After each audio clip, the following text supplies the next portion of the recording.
it's a good thing to be an Arsenal fan at this moment, because ever since that last match, ever since the match they lost 5-0 at the Etihad Stadium, I don't know what magic Arteta has done. Arsenal has gone unbeaten in 9 games in all competition, which is the EPL and the Carabao Cup. And last month, or recent stats that came out from EPL, think Arsenal have the best defense in the EPL after 9 games in the EPL. After 9 before the match day 10 of the EPL, and we saw what happened at the King Power Stadium. Arsenal going to the King Power Stadium and beating Leicester City 2-0. Manchester United went there a week before, they crumbled 4-2. And Arsenal were able to do the job. So the question is, a lot, like we talked about Ole just a few minutes in the first episode, in the first topic rather, the jury came out on Arteta. Arteta should be sacked. Arteta is a copycat of Guardiola. He doesn't know what he's doing. Even Okpe, that is on the podcast today, was critical of Arteta on our WhatsApp group. Okpe was always dropping Arteta out, Arteta out, Arteta out. And I'm so happy to see Okpe donning the Arsenal jersey today. So the question is, has Arteta turned the corner with Arsenal? Chimamaka? That's a big question, actually. Has Arteta turned the corner? Well, in the past 9 games, there have been glimpses. There's been improvements in the team, but I still feel that team has not been tested. They need to be tested for us to know that yes, Arteta has instilled what he wants, what he has been trying to teach them into that game. So if he sees, if he happens to meet, what do you mean by tested? What I mean tested by the likes of Liverpool, Chelsea, Manchester City, well, they played Chelsea, and those guys 2-0. It's one of those things. So I expect them to get tested by other teams. It only shows how good they are, or how good the team has improved. Well, kudos to Arteta. He has done a great job. I'll be very truthful with you. Looking at Arsenal from 18th position all the way to 6th. Wow. No, it's a good one. It's a good one in my opinion. Yeah. But if you look at the team as it stands presently, there's an understanding now from the defense all the way to the attacking midfield. Now, where I feel Arsenal would need to actually improve is in the striking offense. That is where Arteta actually fumbles with his thoughts and the likes, because in this game Saka is good, in this game Pepe is good. Before you know anything, we are all looking for Aubameyang. Next time, this guy will come from the bench and come and score. So he needs to get that winning formula up front. If he gets that, I believe Arsenal would do damage to anything that comes their way, because as it is presently, their defense is solid.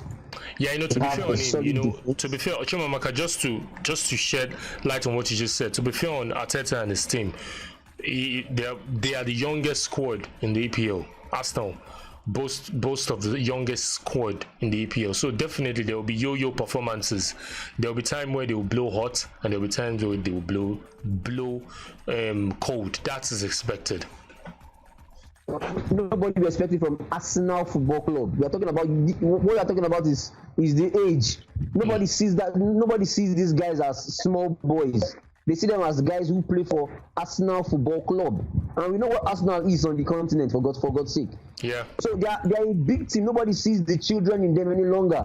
In the days of Arsene Wenger, we are all clamoring. He brings in small boys, but it has continued. That trend has continued. Now nobody sees them as small boys any longer. Football has changed. Where they tell you a player is at his peak from 25, 26. Yes, we know in quotes is at his peak. But when you see boys of age 17, age 18 causing damage in the EPL, then you expect so much from them. So that's what Arsenal has come to have. So they should accept that. the likes of Saka is a very wonderful player. He started very, very early. So now, if you see Saka fumbling tomorrow, everybody has seen him as a big player, not as a small player. So nobody will look at him and say he's a small boy. They will tell you he plays for Arsenal Football Club. So back to Arteta. Arteta is doing a wonderful job. He has come to understand his players, and they have come to understand him. I think he's passing the right information and giving the right instructions. That is why they are performing. For them to have gone 9 games without a loss, then credit to both the team and the coaching staff, because they are doling out the right information to these players. And if you look at the tactical nouns of Arteta, now I understand how tactical Arteta can be. In my own opinion, he's tactically sound. It's just because he doesn't have the arsenal to do that. Yeah. If Arteta handles the likes of Ronaldo and the Manchester United full 23-man squad, he will perform better because he's tactically sound. So now we are looking at Arteta from the angle of, okay, he's a fresh manager coming in from the guidance of Pep Guardiola, and he has this lot of players to handle, to deal with, and the likes. But credit to him, we know he was from the beginning of the season. 9 games on the bounce. No. That's a lot. And credit to him. My own is at the end of, I will judge him. I'll start judging him when he meets the big boys, and he can humble the big boys. Then I'll give credit to him. But for now, he's doing a good job. So I'll switch to Okwe straight up. Chumamaka said he would not want to judge Arteta right now until he meets the big boys. And I would like to take you guys to when he took over Arsenal. He met the big boys. He beat Man City in the semi-final of the FA Cup. He beat Chelsea in the final of the FA Cup. He beat Liverpool in the cotton razor of the of the season, which is the what's it called? This word has failed me. Community Shield. He has beat these big boys. So yes, you guys mentioned while we were preparing for this, you were talking about Guardiola tinkering and all that, and I think that was what affected Arteta. To be fair on him, because I'm an Arsenal fan, that was what affected him beginning of this season or last season there, about where he too was tinkering his tactics or tinkering the team or tinkering with the team. And also this season, to be fair on him, starting this season, the game at Brentford, the game against Chelsea, where he lost 3 games in a row, and also they played Brentford, they played Chelsea and Man City.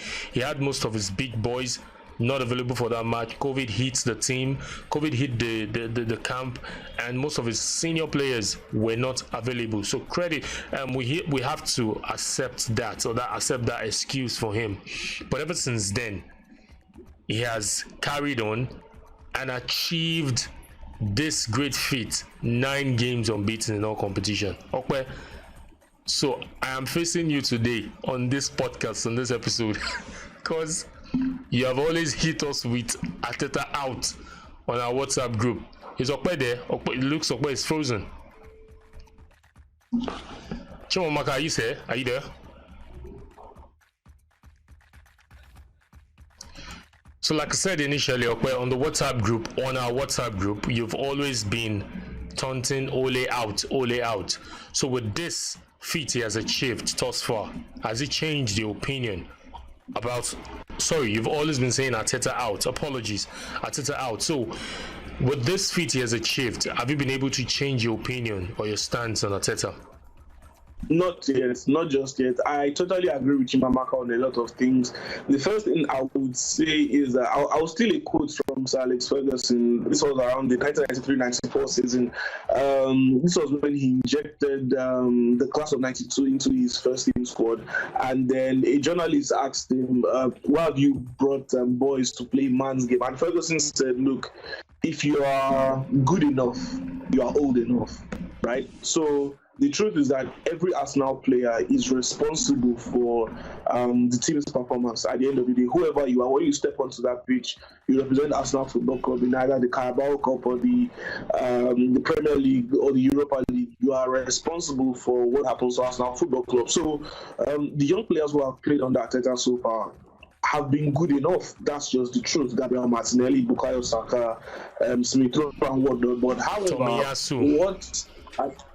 Yes, but what Arteta has now done is that he has added young players who have been proven and tested outside of England and within England as well. So for the first time after the first international break this season, Arteta had his preferred goalkeeper and his preferred back four, right? And then since then we've seen a steady progress in the Arsenal team. It's quite funny how Ben White and Gabriel don't speak the same language, but they speak the same language of the pitch. The chemistry, the camaraderie, the way they approach set pieces, and big ups to the new set piece coach who came all the way from Manchester City, and that's Joe Royal. He's doing a very, very good job because in the last two games, you've seen Arsenal score goals from set piece positions, and you've seen Arsenal defend set pieces much better, right? And then going forward, I don't know why it took so long for Arteta to integrate Lacazette into the first team squad. There was a point in time last season, towards the end of last season, where Aubameyang was unavailable, and Lacazette had a run of 5 games, being the main and the senior striker in the squad, and Arsenal won all 5 games. Arsenal played good football, and I'm wondering why it took him so long to integrate him back into the squad. And then you remember the game against Southampton. Arteta Lacazette coming from the bench and scoring the equalizing goal, for Arsenal. And then I'm glad to see that it seems to be a 4-4-2. I think that was against Crystal Palace. Pardon me, against Crystal Palace, not Southampton. And then, it kind of seems like he has reverted back to the traditional 4-4-2. And obviously that reminds me of the Invincibles. I was quite excited to see both Aubameyang and Lacazette start against who were the last opponents now before Leicester when they played on a Friday? Aston Villa. Exactly against Aston Villa. So I was excited to see that. However, there's been a huge progress in the team despite the injury layoff to someone like Granit Xhaka. Recently, Kieran Tierney has not been in the squad, but Tavares has come in and put in a good shift. But just like Chimamaka said, they are yet to face a huge test. So what I'm saying is that Arteta's main team is yet to face the big boys, this new team in this new season. So let's focus on this season, because this season marks the start of a new team under Arteta compared to the previous 2 seasons. 2 seasons ago, it was an issue where COVID was the problem. So Arsenal were not necessarily able to get the type of players that they wanted into the squad. They had to make do with what they had.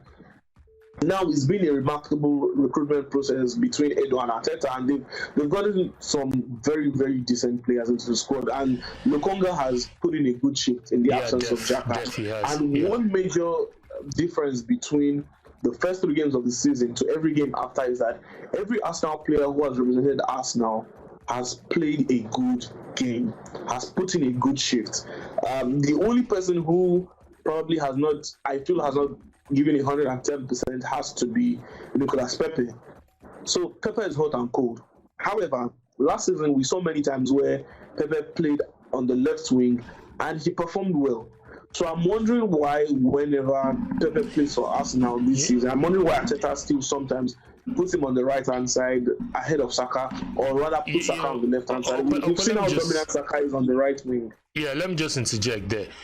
Arteta is, ever since beginning of this season and also last season, he's been trying to look for that balance, trying to look for that tactics, that formation that would work. And to be fair on Arteta, I think after the Man City game, all the players that he wanted to buy, he had them available moving forward.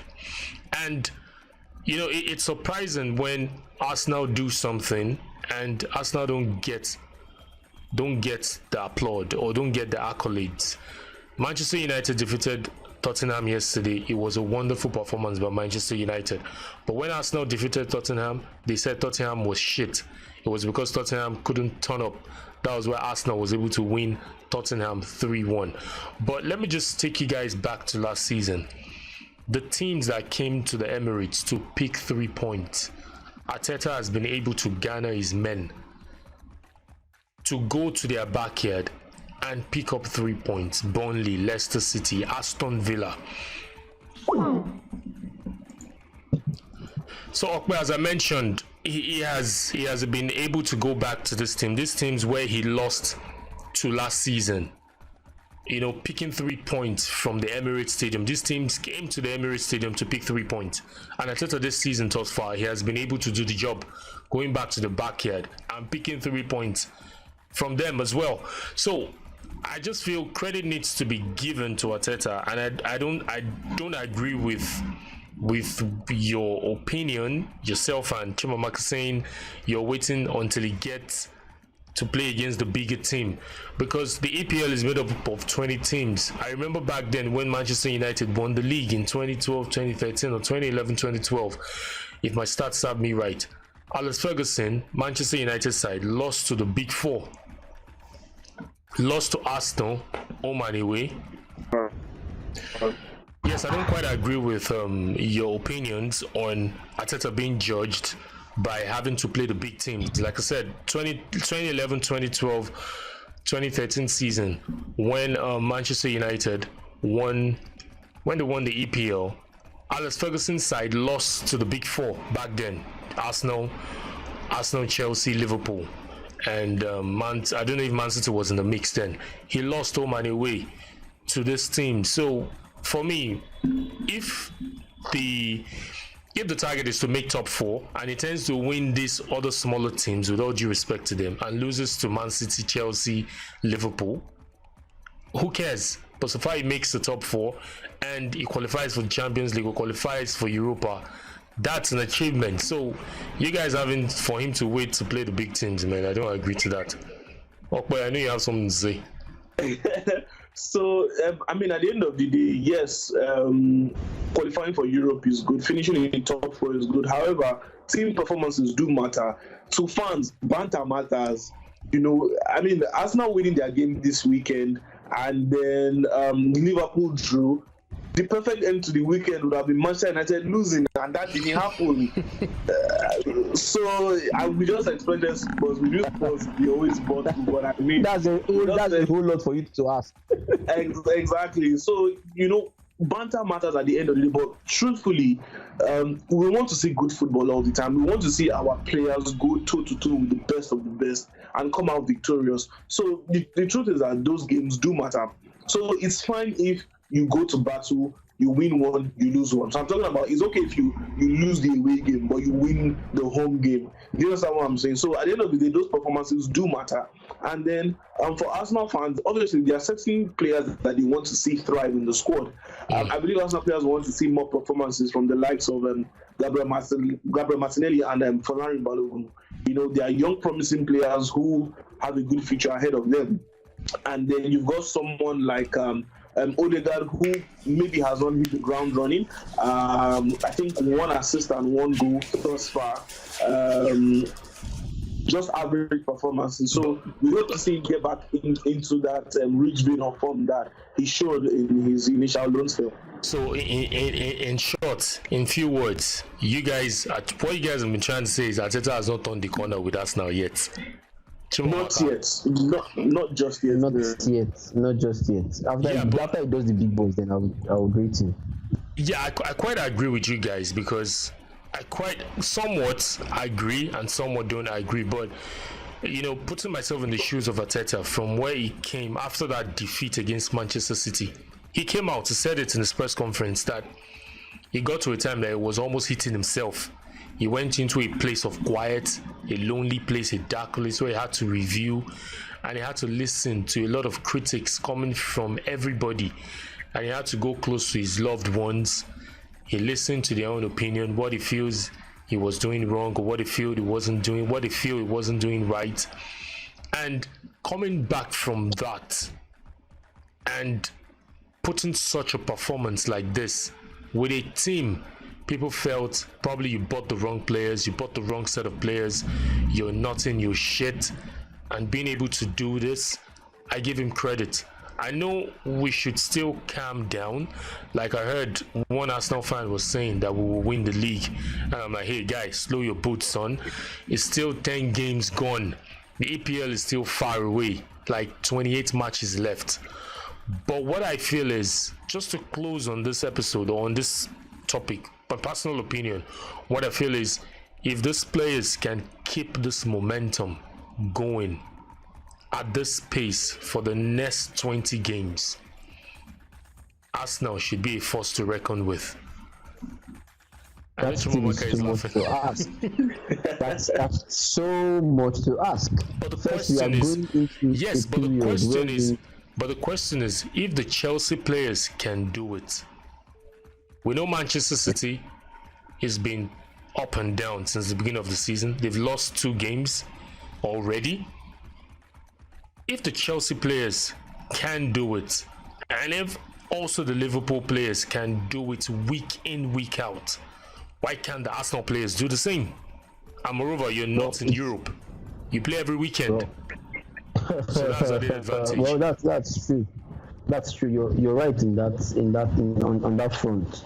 Well, no disrespect to the Arsenal team, no disrespect to the crop of players they have there. And as it is, since they are playing for Arsenal Football Club, nobody looks at their age any longer. So being that they are not even playing in Europe this season is an advantage for them. They have more resting days and more training days, so it's on them to do it. I can remember when Chelsea was not in Europe. That was when Antonio Conte came in and they won the league. Credit to those players. Arsenal can do that as they are, but I wouldn't be expecting too much from them. If we have a very, very tight schedule of matches this period, we know what it is in Arsenal. Chelsea is suffering injury. Players who are injured now. At the peak of at the heat of the first half of the season is when we start getting these unwanted injuries. And let's not forget, we are talking about going back to the FIFA break, wherein players will be going to go and represent their countries, and some will come back with injuries. So the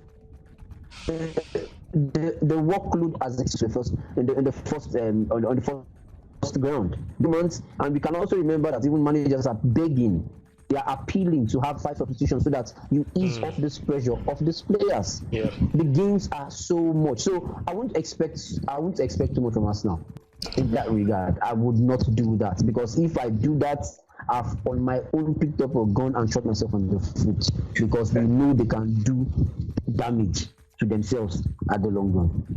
So I'm not expecting so much from them.